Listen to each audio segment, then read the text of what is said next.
really appreciate you fellas picking me up here. It's cool, man. Hey, man. Hey, man. Dig. Where we off to? This ain't sunny New Orleans, I'll tell you that much. I tell you, if I was back in Muscogee County, now there's a fine lady by the name of Shirley that lives there. Very attractive, I say. Hey, man. We're making one big score, and then we're gonna get free, man. Isn't that how we wanted it, man? Well, as your attorney, I would say take a left there. Yes, down this road. There we are. Yeah, it's somewhere around here. Some of the best cocaine you can find anywhere out there. Hey, man, we're big time. This is Billy the Kid here. This is Captain America. Captain America. We played all the cool, fairgrounds. man. Well, it's good to meet you. It's cool. It's amazing we can do this kind of stuff while we're going 80 miles an hour. Whoa, man. Yeah. Whoa, what? man. Oh, it looks like we're getting near the We gotta place. get out of here, man. Hey, I know that guy. That ain't no county man. That's the pusher man. That's the pusher. You ain't scaring me, pusher! Come on, let's show him what we got, boys. Let's show this pusher what we got.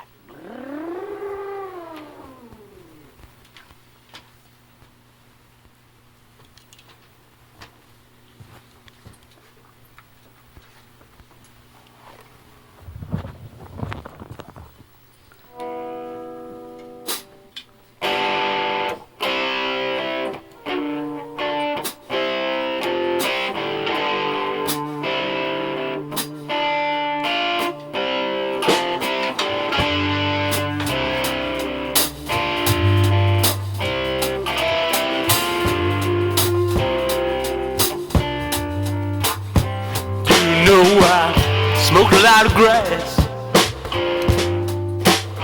And I pop a lot of pills.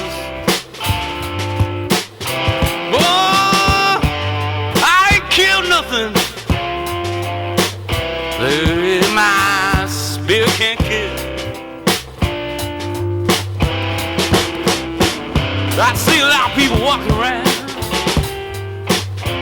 with them tombstones in their eyes. Oh, that was the 90s. Them lies. I said, goddamn, the pusher man. I said, goddamn, pusher man. Yeah, our special guest, Kenneth Coleman.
You're watching the Peasant Revolution Band Variety Hour. I'm your host, Jeff Dodge. We got our special guest, Kenneth Coleman, in the house. So happy to have him. Thank you for joining us this August 2019. We'll be right back in a minute. Yeah, Sam! God damn! Oh, the Butcher Man! I'll say, God damn! Oh, the Butcher Man! The Butcher Man! Oh, the Butcher Man!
Whoa, we're back.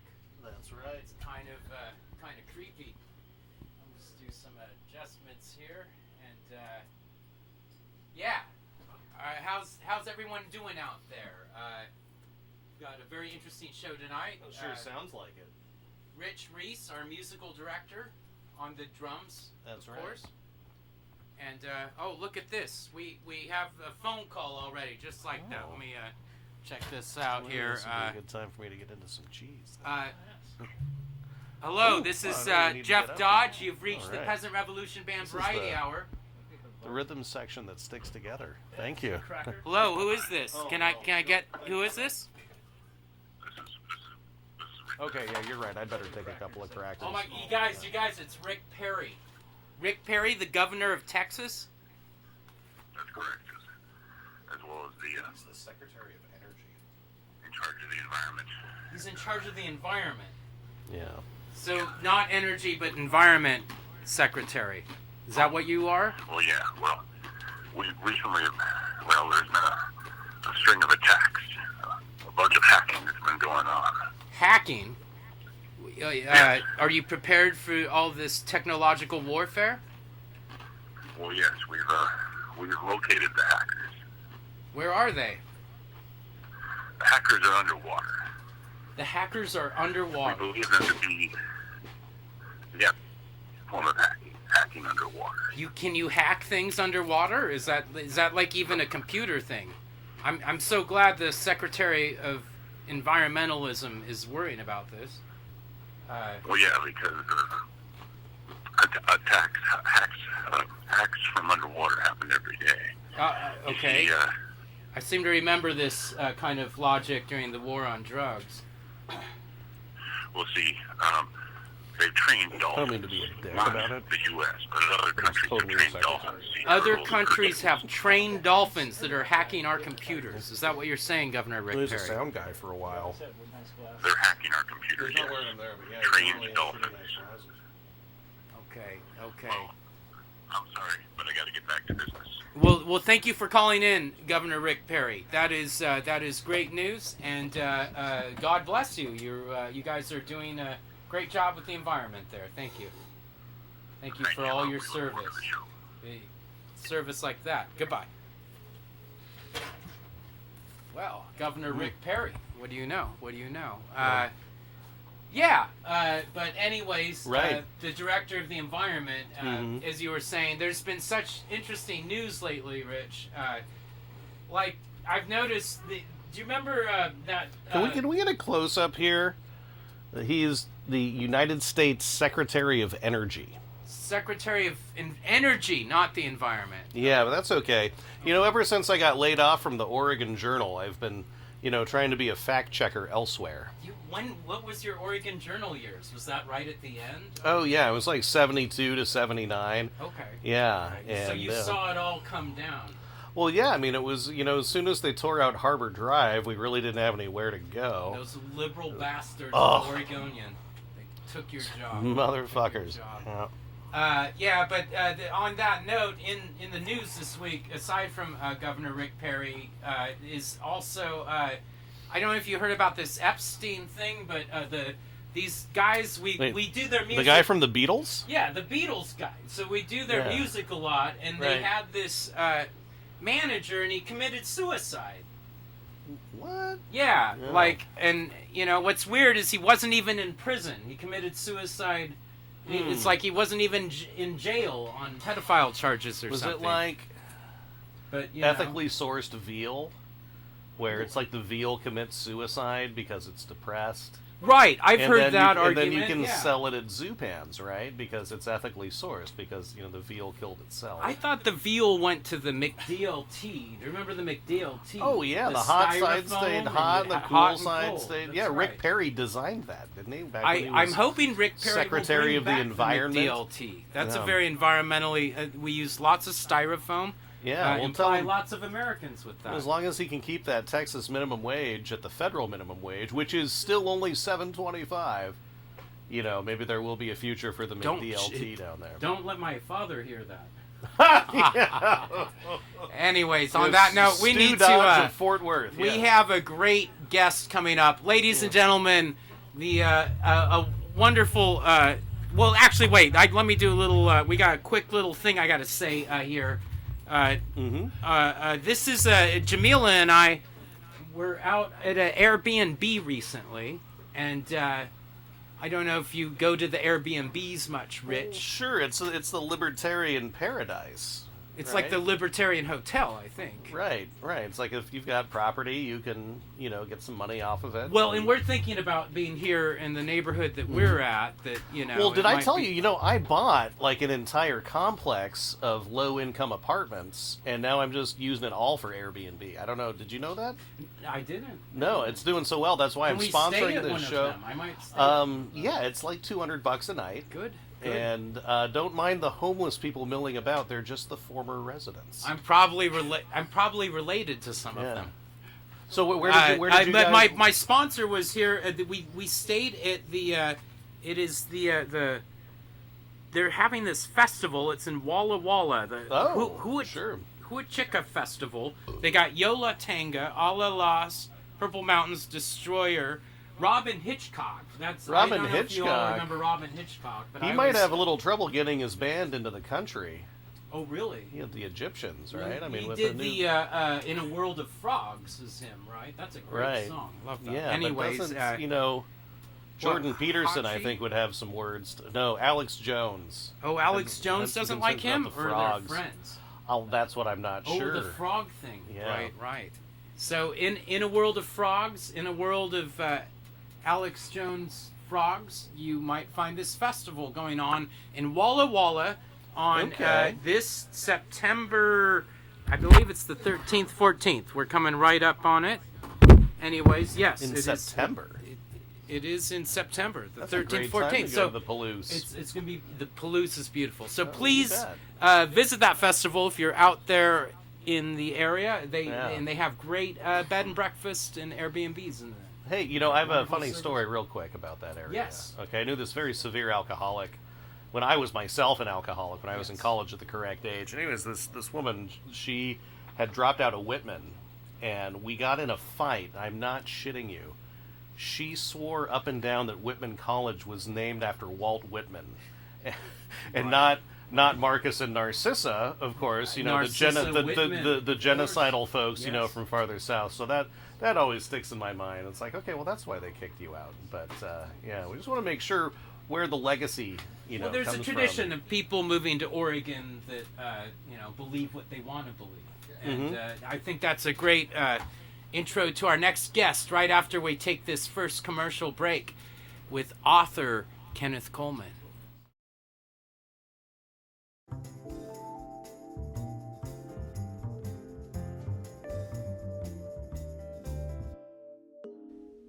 Hey, it's Coach Larry again, and I'm coming at you to talk about this great product, Safford Brothers Downtown Blend, Taste the City Coffee.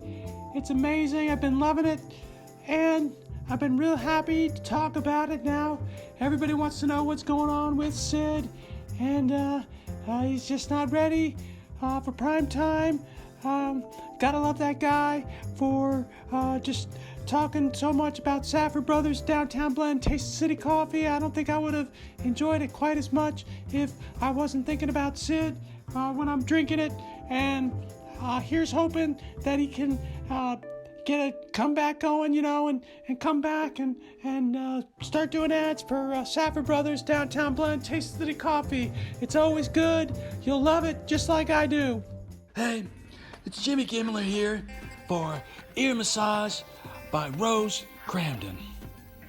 Ear massage is the key to good health. You hear better, you feel better. Plus, Rose is going to trim those ears up, and it's a great tune-up for your whole system. Charts are going to tell you that there's a lot of benefits to ear massage. Why would you settle for regular massage when you can experience Rose Cramden's magic fingers? This massage is going to make you feel better, it's going to help you hear better, it's going to keep you healthy, and it's the best thing you can do for your ear health. Treat your ears good, and you'll feel good.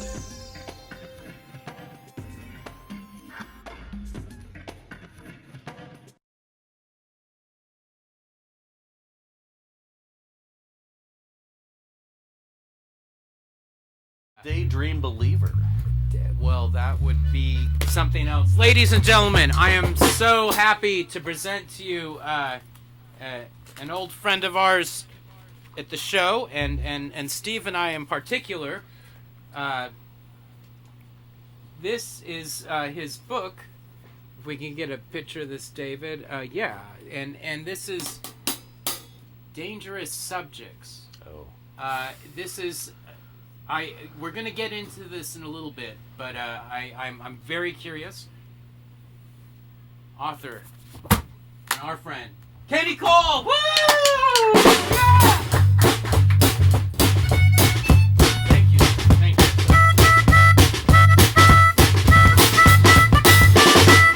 Coleman, Kenny Coleman, in the house.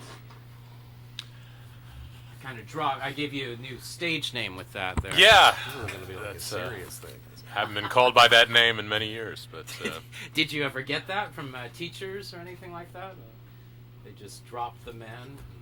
oh, not the Cole part. No, I get that a lot from fans of fine shoes and handbags. Okay. The Kenneth sure. Cole The designer. Kenneth Cole collection. Yes, the Okay. Kenneth Cole collection. Yeah.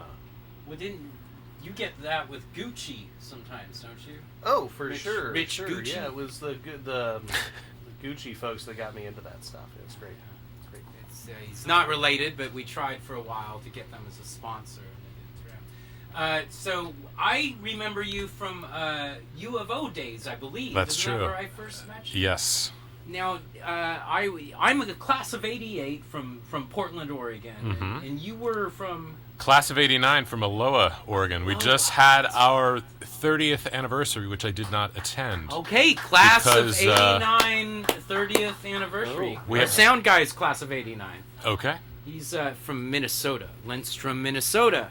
Class of '89. I believe Aloha is the town of Aloha is named after a town in Minnesota, also Okay. called Aloha and mispronounced to the consternation Sure. of Many Hawaiians. yes. Like small Hawaiians? Uh, Many. Okay, Many. Gotcha. That's Yeah. the drumming. Many. Plural. Drumming. Yes. Adhering. and the Polynesians. But so you got to U of O then a year after I was late there, but this guy wasn't. When did you meet our bass player? I probably met him the first day I moved into the dorms. He was on the same floor. No kidding. So, yeah, Do you so I remember met- that, Steve? Yes. You remember that day? Remember that I day? think a mattress caught on fire and it was thrown out the window, and A mattress caught on fire. no one got hurt. No, not a lot of smoke in. Okay, this is- inhalation, and, This is the University of Oregon Yeah. where they shot Animal House. Yes, so it didn't disappoint for a young farm boy from the hinterlands of Aloha. You were impressed. I was impressed. Well, that was okay. I'm trying to think of what complex that would have been then. Is that Bean Complex? It was Hamilton Complex. Robbins was the dorm. Okay. Hamilton Robbins. Shout out to anyone from Yes. that area. Shout out to Hammies. The Hammies. So you went to U of O, and I eventually got there in 91 was 92. I did about 2.5 years, and was in a few bands.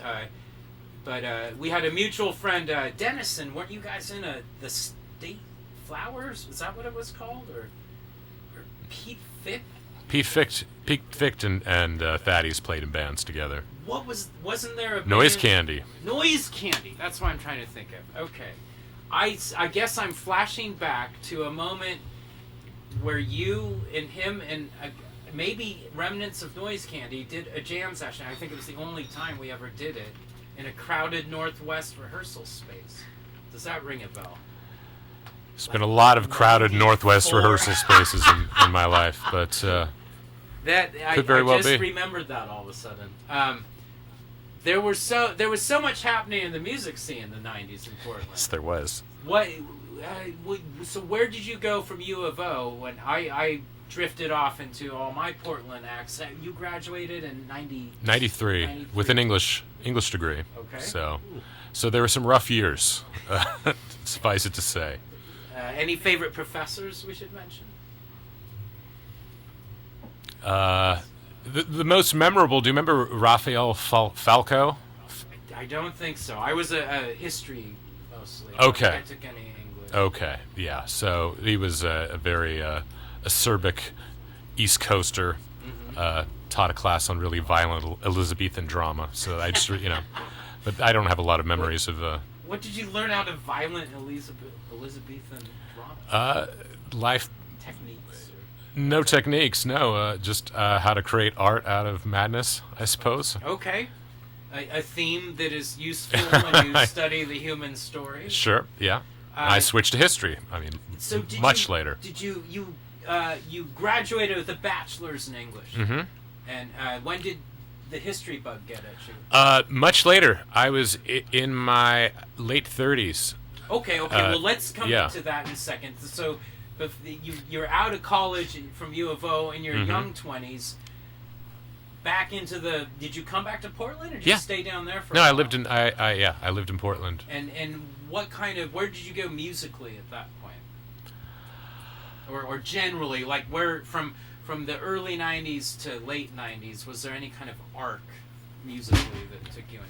No, I actually ended up playing country music. Okay. Sort of I guess you might call it alt country, but it really wasn't. It was just sort of straight ahead country music, which was alt any sort of traditional country was considered very strange and alternative. The Wilco style? No, it was more straight ahead than that. Okay. More honky tonk than that. So I did that in the mid 90s. Then I actually moved to Texas where I didn't play any country music. Oh, wow. I didn't play any music at all in Texas, and then I came back. Did you go listen to music? Or? I did. Yeah, I just couldn't get anything going in Texas. Moved back to Portland, played in various bands in the 90s and 2000s. What part of Texas were you in? Dallas, Texas. Oh, wow. Yes. Now, I just got to recently travel to Austin and do the South by Southwest this year. Dallas and Austin. Did you ever get a chance to visit Austin? Yeah, many times. Okay. Many times. There seems to be a cultural difference, they say. Well, there's a lot of hostility towards Dallas that's entirely earned in the rest of Texas. So as I soon learned that I moved to a place that was pretty universally despised by the rest of the state for various reasons, but too numerous to really. Too numerous, yeah. But I'm going to think money and the sort of J.R. Ewing kind of evilness. Yes, absolutely. Just sort of soulless sprawl. That fateful day in 1963 that yes. everyone was bought off. But, yes. We don't need to talk about that. And so I think that puts us in good shape to take a little commercial break here. But when we come back, we're going to talk to Kenneth Coleman and move into his history phase. Here we go. And thank you for watching the Peasant Revolution Band Variety Hour. Smoke it for hours. Door to door, boat to boat. Cheap white wine, cheap sugar. Yeah, this is a tasty fish. It's brined in like a brand name soy sauce and cheap white wine, cheap sugar, salt, little herbs in there, and it's brined overnight. Let it dry out and form a nice little pellicle, they call it in the biz. Nice sort of protective skin on the membrane, and then we'll smoke it for hours on end and just drink beer and wait. Line cod, barbless hook, smoking to dry it out. It's a good old smoky flavor. Door to door, boat to boat. Free range, line caught, barbless hooked Chinooki.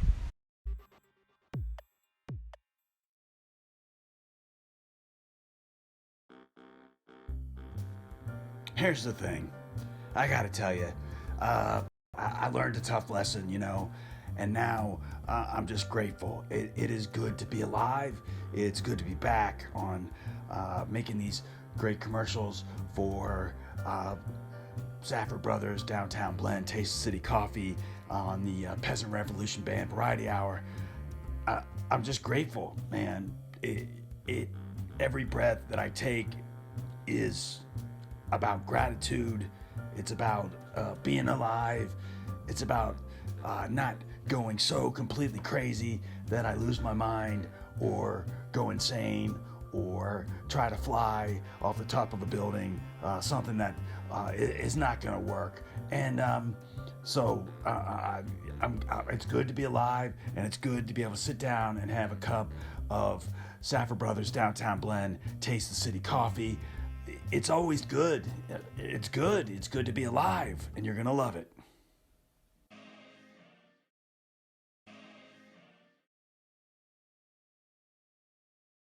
And we're back. And this is a fascinating read. Dangerous Subjects is the story of James D. Sauls and the rise of black exclusion in Oregon, which got codified in Oregon history. I always like to give this story that to me, a lot of this is Oregon's typical play it down the middle history and culture, but the Civil War comes about, and really the country was dividing up over what to do with the West is one beat of history, and Manifest Destiny, not to mention the genocide of all the native peoples to get to this point, but they the West Coast was getting fought out over the North and South, which would be free states, which would be slave states. And Oregon did its classic thing where it's like, we are not going to be a slave state, but no African Americans can live here. Is that accurate, Reed? Yeah, absolutely. I mean, I would concur with the read that the Civil War was fought over the expansion of slavery into the West. Okay.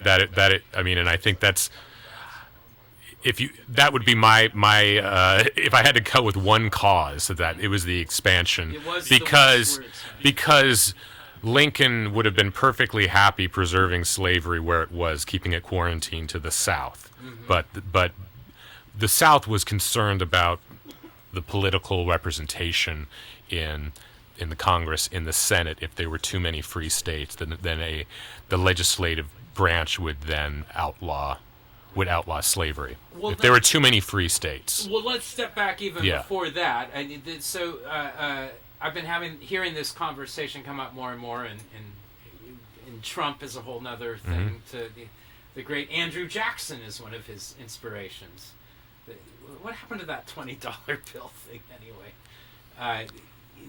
My point being, though, that some of our presidents ain't so great, and that goes on throughout history. Did the 3/5 part of the Constitution? I've heard debate over that lately. One side saying that the 3/5 was creating better representation for Africans versus none, and yet the South wanted to utilize it to get, because they were diminished in representation of the federal government. Well, I mean, yes. What the 3/5 clause did was allow Virginia to dominate the presidency and allow pro-slavery a slate of pro-slavery presidents to rule the early republic. I mean, that's so. I don't know how you could argue that the 3/5 clause was a good thing for. Well, I suppose the argument would be black people. If it wasn't there, then there'd be no representation or no. If it wasn't there, the political power of the slave states would have been reduced. Particularly the political power of Virginia and North Carolina and South Carolina would have been drastically reduced, and they probably wouldn't have had as many presidents coming from Virginia, Monroe. So it was a Southern origination. The powerful Virginia bureaucrats were trying to get more representation in federal government. Yes. And then why would they stop at 3/5 and not try and push it right to the edge of? Oh, well, that was the compromise. They would have loved to have had. They would have loved to have had 100% had the slaves count for 100% of a person in terms of representation of votes. But still so when they're handing out, congressmen and handing out electoral votes, you can see the power that the 3/5 clause had. So that's why it was a compromise. It was a compromise by the North to Yeah. I see. Very okay. Thank you. Sure. I guess I was the one that had the question on that. Typically. But what's interesting about the Civil War, and one of the reasons why the Civil War happened, is the 3/5 clause had ceased to do its job. It had ceased to preserve Southern power, and there was so much immigration in the North, and the birth rate was so much higher in the North that the North was politically overtaking the South, even with the 3/5 clause, even with the way the Constitution had stacked things in favor of the South. It wasn't mattering anymore. The North could elect Lincoln, who wasn't even on the ballot in the South. So it just showed that they had achieved that kind of political power. Were they consciously, as Trump might put it, flooding it with immigrants to get to vote? No. Or was that, no. We're talking Ellis Island was more of a late 1800s phenomenon. Well, the Irish were already, with the potato famine, they were already coming in by the 1830s. Particularly in the 1850s. Yeah. Germans, there were a lot of Germans coming in, and they were all going to where the work was, which was in the industrialized North. No one was going to go to the agrarian South. Right, and that West kept pushing at first Ohio and then to Wisconsin. Yeah. So thus getting us to Civil War, where the last of it. Yeah, and what's interesting, because my book actually is about, it's 20, 25 years prior to the Civil War, but you can see it's these issues that are about to come to a head. Yes, so let's talk about, before we get into the book, did you, how did you go from English and country to history at 38? I was working a day job doing marketing, and I decided I wanted to go back to school. I wanted to go back just for my own edification, to start taking classes at Portland State. And I got interested in history. I think that was a lot of what I was reading in my spare time. So I went and took some history courses and ended up getting laid off from that job, going to school full time, getting another bachelor's in history, getting a master's degree in history. And this book was originally, a large portion of it was originally my thesis for my master's degree. So this book has a very long history in and of itself of a project. Your bachelor's was in what area of history? U.S. history. And then my master's degree, my bachelor was just all over the place because that's because that's just the way they design it. My master's was in the history of the American West. Okay. But with an emphasis on Oregon, which is not considered part of the American West by most American West historians. Do not consider Oregon to fit in with the West. And why is that? It's very interesting because there's too much water here. They define the West like by its aridity, by so think of California, Arizona, Nevada, does Utah. Washington fit more No, the Pacific Northwest is usually sort of bracketed off as something weird, and not because so much of the story of the American West is about water, and irrigation and the moving of water. You think of Los Angeles, the movie Chinatown, about so you think of that. So Oregon we have too much water. So it's a different Eastern Oregon and Eastern Washington. Well, that's very true. Those Absolutely, and they would definitely fit far more into that narrative. But essentially, you think in the valley and along the Willamette, Columbia. Yeah. It's the Oregon that matters. But it's a weird. I mean, that's why I enjoy studying it, because it is sort of understudied, and it is sort of an anomaly in the Pacific Northwest. Is sort of an anomaly in the West. And you enjoy living here, then I take it. Yeah. So you. It's become sort of a habit living here, I guess. I know the feeling. Well, okay. So James D. Saul. Yes. With some question over the origin of his name. Yes. Not that far into it. So let's talk about the era that we think he was born at then. Yeah, he would have been most likely born around 1805, and as far as his hometown on a crew member list of a whaling ship was New Haven, Connecticut.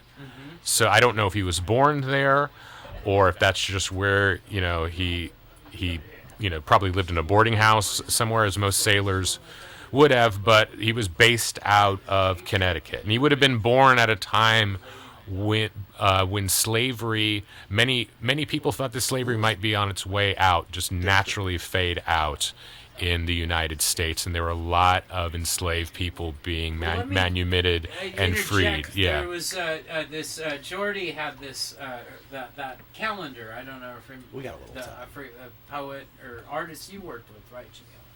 My lovely wife Jamila in the background there, but I forget his name. But at one page there was a timeline, and it shows how in 1803 the Dutch were abolishing African slavery, and in 1804 the first slaves are arriving into North Carolina. And so there's this, which is just, I suppose, that town of North Carolina. There's probably a lot of slave trade already going throughout the states at that point, but that Europe was already moving away from it. England. The American South was almost trying to hold on to. Well, it was because of cotton. Yeah. It was because prior to the cotton boom, slavery wasn't as economically feasible as other labor systems in a lot of places. It didn't die out in the North due to any sort of humanitarianism. It died out in the North because it wasn't economically,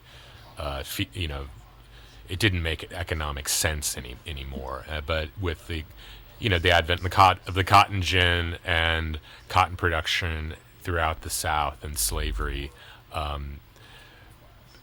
Well, I guess what yes. I'm getting is why would that also prevent that the same principles playing out in the North also happen in Europe at that point then? That Europe were farming out. They would farm out slavery basically to the Caribbean and So they and used the United governors States. and just Yeah, sort so of it was removed easy. themselves Well, yeah, I from mean it. England banned slavery in 1830s, but they were taking a lot of cotton from the United States at the same time. So Colonialism. yes, exactly. So they were able to wash their hands of slavery while still enjoying the fruits of slavery, as was the North at the the exact same time. Okay.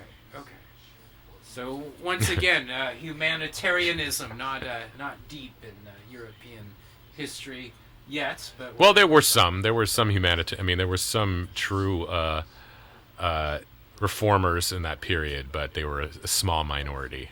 Well, and so James D. Saul's 1805-ish. Yeah. Prior to John Brown and a lot of the abolitionism, then 'cause he's born into that era of America, so he's getting into his 20s by the 25s, 30s. Yeah. Andrew Jackson era. I imagine.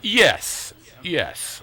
But he was a sailor, so he was really he lived a far more international life than most people in the United States at the time would have lived. So he was a whaler, and he was later on a naval expedition that traveled throughout the world, really. So he'd been all over the world. So it makes his story very different. But the thing to understand is how common it was for black men, free black men, to work in the maritime industry. It was the number one employer of free black men in antebellum America. Okay. So it was the worst job you could have. If you were a white person, that was the lowest rung of society would have worked on a sailing ship, but it was the best job that a free black person could get. Was that a motivation in antebellum South for slaves trying to get away? Yeah. That was they had to say. Well, I mean, if you look at so many narratives, Frederick Douglass,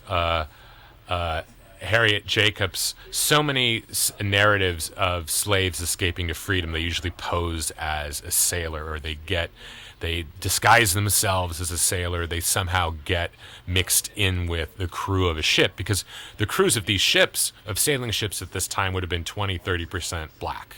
So if you read Moby Dick, that becomes very evident that these ships were multi-ethnic, multicultural, multinational. Is that the nature of the seas in a way? Yeah. The sailing spirit. Because if you're sailing to various islands of different ethnicities, you probably want a boat that represents not just a bunch of white people. Well, it's just whoever you can get. You know, people are constantly deserting from these ships, and everywhere you go, you have to substitute those people you lost at the last.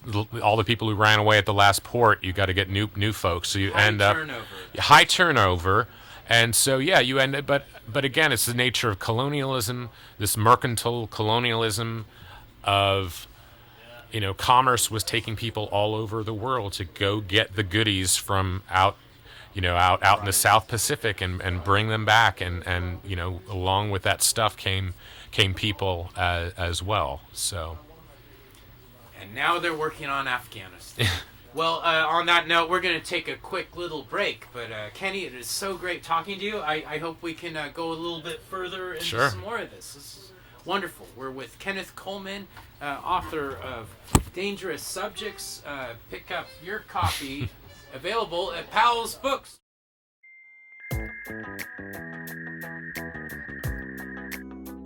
Time to pay some bills. Time to pay some bills. Time to pay some bills. Time to pay some bills.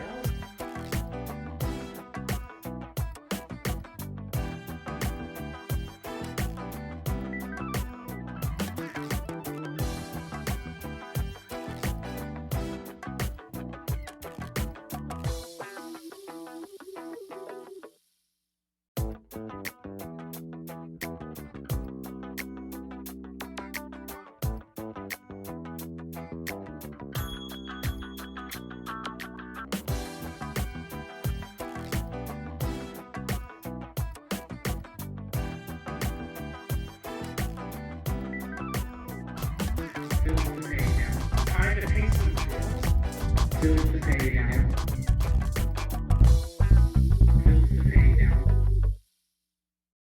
know, there's things probably I shouldn't talk about, but let me tell you something. There's some things out there that you just don't want to deal with. And so mainly I just reserve my time to sit around and drinking Safford Brothers Downtown Blend Taste of City coffee. You know, that's what I do. But one of the other things I do, sadly, I mean, it's a good thing, but I gotta pick up after my dog. And let me tell you something. The thing that I can't stand is cold poo, okay? Now, what I'm saying is if you just pick it up immediately, it's warm, it feels good in your hands. But if you leave it laying around, it gets cold, and there's nothing worse than cold poo. So forget about all that. Get yourself a cup of Safford Brothers Downtown Blend Taste of City coffee. It's always good. You're gonna love it.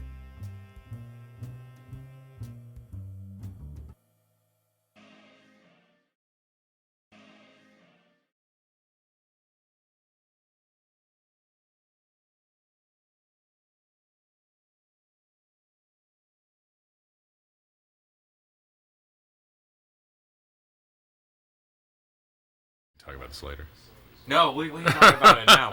We're gonna go in. We're here talking about the author of Dangerous Subjects, but we've side ramped off a little bit in that conversation. Your time in Texas, because I can get us back. Okay. But you're saying one of the things I always think of in Dallas is the Kennedy assassination, and you're saying that wasn't.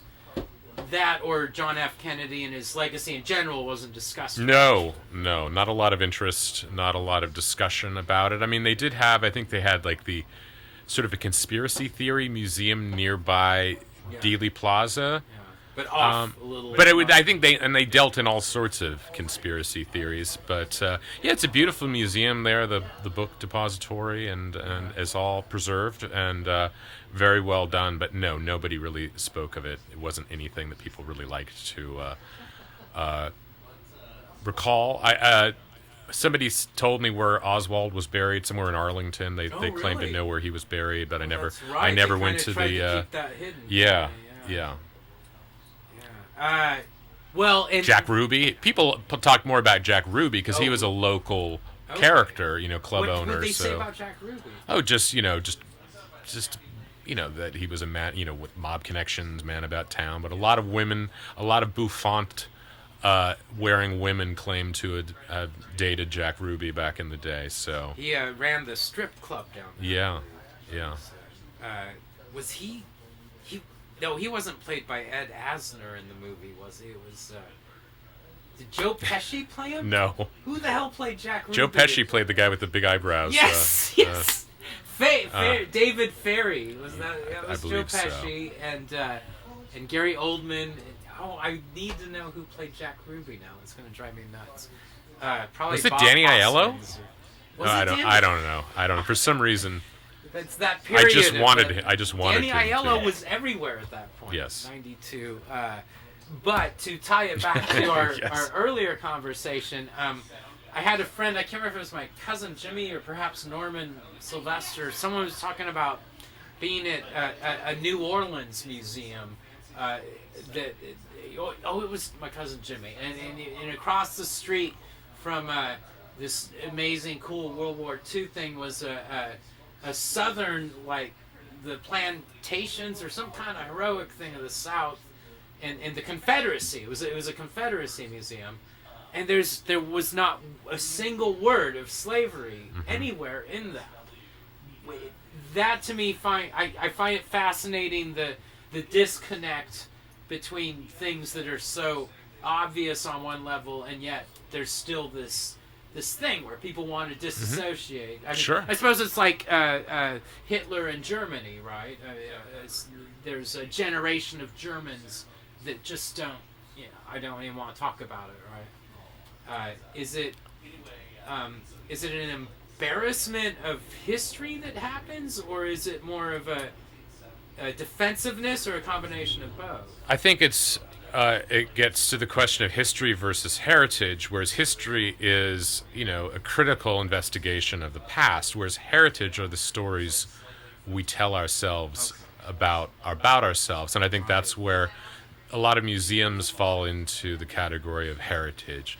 Putting up a statue in a park, that's heritage. This is the past that makes us feel good about ourselves. Right. The Alamo, that's an interesting thing bringing up Texas. The Alamo, you'll see no mention of slavery at the Alamo, but I mean that was one of the main issues with Texas had, Mexico had declared slavery illegal, and at that time Texas was part of Mexico, and there was, they were. Is that how they became the Lone Star State then? Was there? Well, there was they were bringing slaves. They were bringing slaves into Texas, and so basically running cotton plantations in Texas, which was against. That wasn't the only reason that the Mexicans wanted wrote in there, but it was certainly an issue. Slavery was an issue that was illegal in Mexico, and yet it was being practiced in Texas, which was part of Mexico at the time. So I mean, slavery is front and center in all of U.S. history.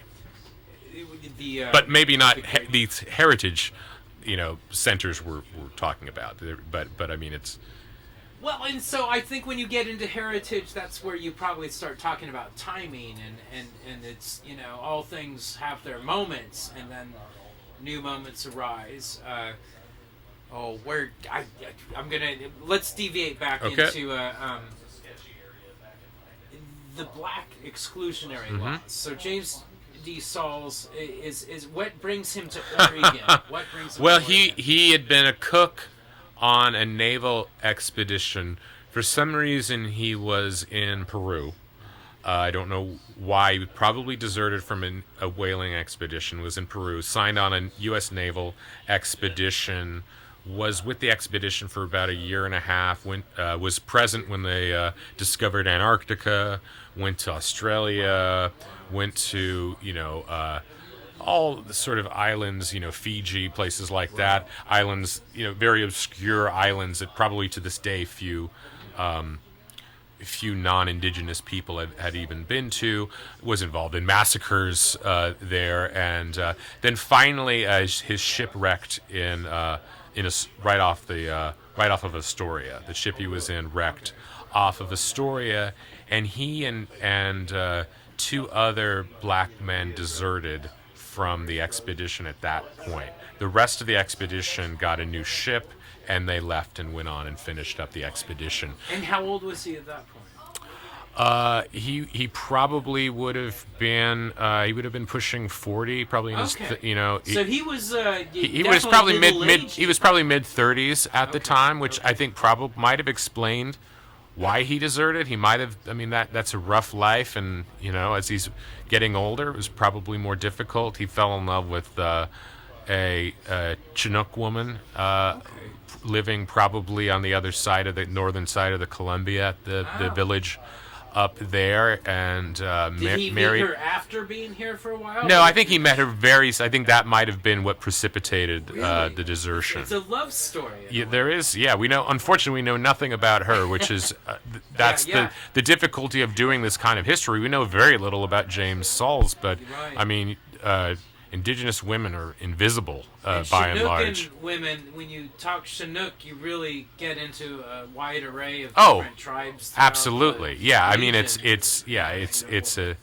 Because they all spoke Chinook, but every couple miles is a different tribe. Yeah, absolutely. Right? Yeah. The language of the river. So, when did he pass away? Again, not quite sure. Probably sometime in the 1850s. Okay, the rumors were that he. War. No, I don't believe he. And Oregon statehood is 1859. 1859. 59. Yeah. 59. So he dies 9 years prior to statehood. Or who knows? Again, not quite sure where he just sort of disappears. He disappears from the historic record somewhere around 1851. Okay. But which isn't to say he died then. He just didn't show up. More and more people were moving into Oregon. He being a black man working on the river in the 1840s, he stood out like a sore thumb. But as Oregon was becoming more populated, he probably and I think he probably went up north to Washington, where things were a lot more hospitable to people of color than they were south of the southern side of the Columbia. Really? Yeah, most. Was that part of the British heritage? Or? To some extent, I think so. A lot of black people went to the northern side of the Columbia.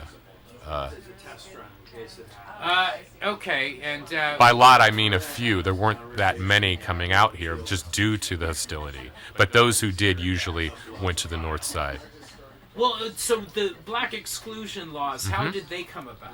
Well, the thing is, there had been the people who came to Oregon on the Oregon Trail were mostly from the Midwest. So they'd come from places, most of which had black exclusion laws at some point in their history. Most of those black exclusion laws were against runaway enslaved people. They were worried about runaways coming into their communities. They were worried also that slavery might be ended and there might be a refugee sort of situation of people coming in. So immigration thing kind of rears its head. Yes. So that was. I mean, there had been black exclusion laws throughout the country. In the South, they had them about these sailors. They didn't want the sailors, like Saul's, coming off the ships and inciting. Yes, and then there had been Denmark VC. There are these stories of people who attempted to use those sailors to smuggle in information and. Were the sailors a part of the railroad, the Underground Railroad? I'm sure some. I mean, that would have been part of the system. I'm sure. Yeah. So Oregon becomes a state in 1859. Yeah. So in terms of black exclusion, that the first black exclusion laws passed in 1844, partly inspired. Likely by James Sauls, got in an altercation with a settler named Charles E. Pickett, who was from the Deep South, pro-slavery settler. He got in an altercation with him. We're not quite sure why, but he got Sauls got a group of Indians and allegedly threatened the life of this white settler with these, saying that he was going to get these Indians to. What part of the state is this? In Portland, or? This would have been around Oregon City. Okay. Yeah. So Willamette Falls area. So that was. I saw you hit McLaughlin is around at this point. Yes. Oh, absolutely. And yeah. Did McLaughlin and Sauls know each other? Or? I have no idea if they crossed paths. Sauls was a riverman and was working bringing people in freight along the Columbia. Well so a ferry run or something. Yeah. So I mean, it's totally possible. It's totally possible. Just given that was the major highway at the time, so he was would have been a fixture on that. But yeah, so that's the first black exclusion law is 1844, and that's before Oregon is part of the United States. Oregon is just the Oregon Trail. Migrants came out and started their own government. And what's the thing out there in Charbonneau? Yeah, Shampooey. The Shampooey meeting. So yeah, they started the in anticipation that eventually the United States would make Oregon part state. Which at that point we were Washington and Idaho, right? Wasn't that all kind of? And parts of Montana and even Wyoming. So it was a vast area. But it's still, at that point, it was still under joint occupation between the United States and Great Britain. Right. So with the line with the Columbia. The Columbia was, in essence, that was the line between British influence and American influence. And what period are we talking about? Well, this ended in 1846.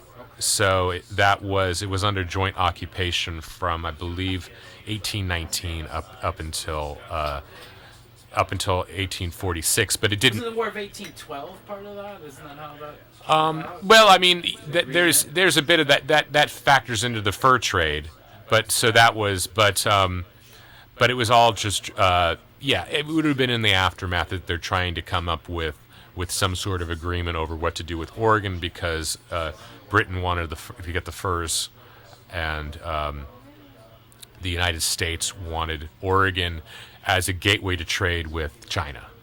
So those were the main political interests at work there. And so the additional black exclusion law. So there was every the first time, in yes, 44. they were the first, and then once Oregon became a territory in 1848, they passed another black exclusion law. So it seems almost at every time there's another milestone, another black exclusion law gets passed. We're not a slave state, but So again, in the the state constitution bans slavery, but also bans any black person from living in Oregon and owning property, which is Sauls was here for that, or he passed away. He probably was dead by that point, which I go into it somewhat in the book, but I really focus on that earlier period. So what I've heard some stories of black Americans, Oregonians, actually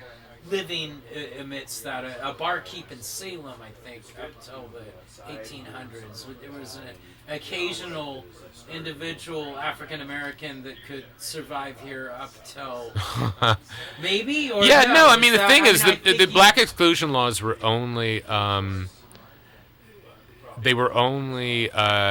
ever used once to exclude any specific person, which is Jacob Vanderpool. Ran a hotel or a saloon, and he was forced to leave. They tried to force a man named Obie Francis to leave, but he had a lot of powerful friends, and they managed to protect him. They got enough people in power to protect. But I think these laws were more symbolic. They had more symbolic power than legal power. And then after the 14th Amendment, these laws are completely unconstitutional. They remain on Oregon's books symbolically, but they're unconstitutional. And how late did they remain on the books? Well, I mean, in various forms. I don't have the information in front of me. I know that black exclusion was in the Constitution until the 20s, and then I don't think it was removed entirely until the early 2000s. Like the actual language, some of the final bits of language. To get it all removed or redacted. I'm going to be getting to the point here in a second. One last question. This has been so fun. Thank you for all this info. The Great Migration and its impact on Oregon. Do you have any comment about? So, which Great Migration are we talking about? Well, I've heard two phases. One with the early phase, like 1900s to 40s, and then the big one being post World War II Vanport. Yeah. No, I only bring that up because they talk about the early days of the Oregon Trail as the Great Migration as well. So that terminology gets used in Oregon history. Oh so no, it can get a little talking about the black version. Yeah, absolutely. So I mean that. Originally begins as a southern to northern migration. The industrialization. Yes, in the Reconstruction. Yeah, and particularly in sort of the teens up and but for the American West, I mean the American West was transformed by World War II. So and not just you had suddenly cities in California, in the Bay Area, in Los Angeles, tiny towns suddenly became, 100, 200, 300,000 people overnight, as with this demand for wartime labor. And so, you had people coming from the South, not only, you had African-American people, you also had white Southerners coming to work as well. And so you're recreating some of those same social dynamics. But you're just, you're in the Tri-Cities area now with a bunch of, Southerners and African Americans transplanted there to work in the wartime industry. But yeah, Vanport's at the heart, at least in Oregon, the Kaiser shipyards, Vanport, that's at the heart of the story, because prior to that, the number of African Americans in Oregon was minuscule. Partially, I mean, there's a lot of reasons for that. I mean, part of it is the legacy of those laws, but that demand for labor, for the first time, Oregon was forced to confront that demand for labor and bringing. And Oregon's always been a very parochial place, so it was a very conservative provincial place that doesn't care for outsiders. Right. So and this sort of Protestant, we do things as we will type of attitude. Yeah. But at the same time, in my studies with Tales of Old Portland, I've been finding that there is this small black community that forms by the 1890s. And yes. is happening in Portland. Around the railroad yes, industry. Yes. What did you, if your studies taken you into that period, and also as well as the rodeo? I've seen some things about the black cowboys that were showing up out there. Yeah, I'm not an expert on that. I'm really a historian of sort of early colonial Oregon, sort of pre-Civil War historian. So all I know about, I know about the Golden West Hotel. I know, and I know about the Golden West Hotel. Well, that was a black run hotel for the railroad. I mean, that would for the porters who would come into town would stay there, and that was that area around Old Town. That was the original sort of black area. As well as Chinese. Yes, though Chinatown was originally on the other side of Burnside. It moved after the flood in the 1890s. Chinatown moves over to its present location. So it used to be over more 2nd Avenue over there on the other side of Burnside, on the south side. So the north was more the black. Just that one, around the train station. Yeah, around the train station, and that was just due to segregation. That was the one area. Right. But you'd had black-run businesses there, so it was a small neighborhood, and the newspaper started, I think, and then whatchamacallit, the scanner, I think, or some origins. I'm getting beat up by my audience here. I'll tell you, Kenny, it's been great having you here, and one of the things I like to bring up is how our mayors run the town. There's a lot of historic incompetency with the mayors. Now, this current mayor, Ted Wheeler, has been doing some interesting thing with Antifa and the Pride Boys or something like that. Hey. Oh, it's my lovely wife, Jamila. Hey, honey, what's up? Hey, say goodnight, Jeff. Oh. Good night, Jeff.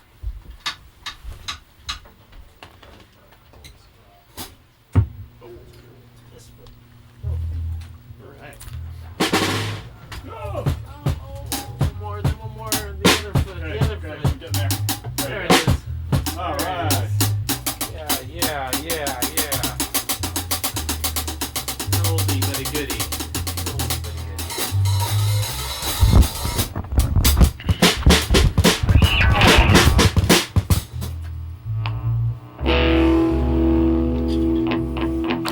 This goes to Peter Fonda and to all the boomers out there.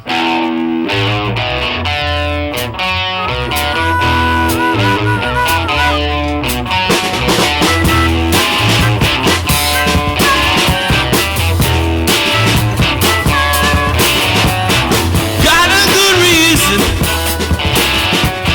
taking the easy way out.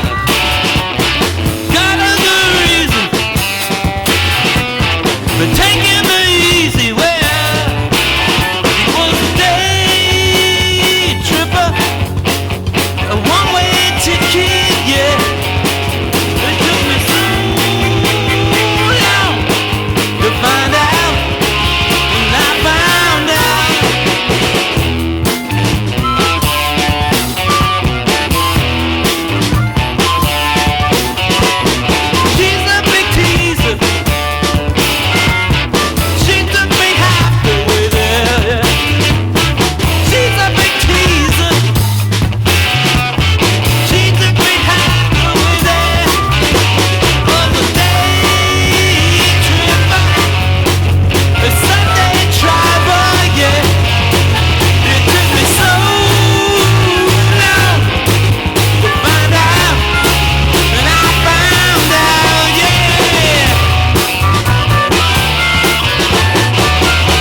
some peace today.